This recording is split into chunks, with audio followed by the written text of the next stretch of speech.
This was the week of wrapping things up. One of my first videos highlighted our clinical informatics fellows, and this week 2 of them graduated and will go on to CMIO jobs in Iowa and Waco, Texas. They shared their story with us and everyone celebrated their growth. I also experienced my first graduation at UT Southwestern as 6 master's students received their hoods and shook Dr. Podolsky's hand. Before that, students presented their master's projects. Prabhu Lakshmanan tested a large language model at coding emergency department visits with CPT codes and presented a potential workflow.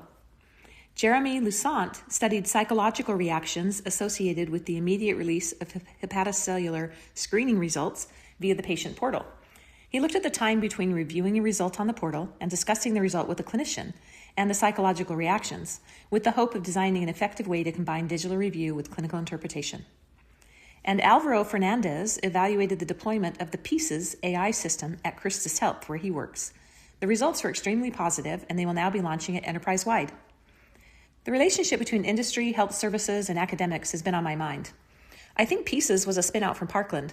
As a researcher, on the one hand, I found it frustrating that health systems will deploy software from an unrelated company, but not from a research team in their own university. On the other hand, I learned when I was in Utah that not only did my research team not know how to develop and implement enterprise-worthy solutions, but we also had no clue about what was required for maintenance. For every company whose application is adopted, there must be hundreds who haven't been so lucky. We hope the GURI simulation studio that we're building will help address that problem. To talk about that possibility, Mujib and I met with Patrick Dunn, who co-teaches our data analytics course and is the national director of the Center for Health Technology and Innovation for the American Heart Association. His mission is to empower people living with heart disease and diabetes to become digital health literate and digitally engaged in their own care. That requires collaboration across industry, healthcare, and research. We talk through the predicament many companies find themselves in. Here's a user story of a hypothetical company. As a business owner with a product that can help people with heart disease become digitally engaged in their own care, I need to work with the healthcare system to develop a sustainable business model that scales so that my product can deliver its intended value. Well, what gets in the way?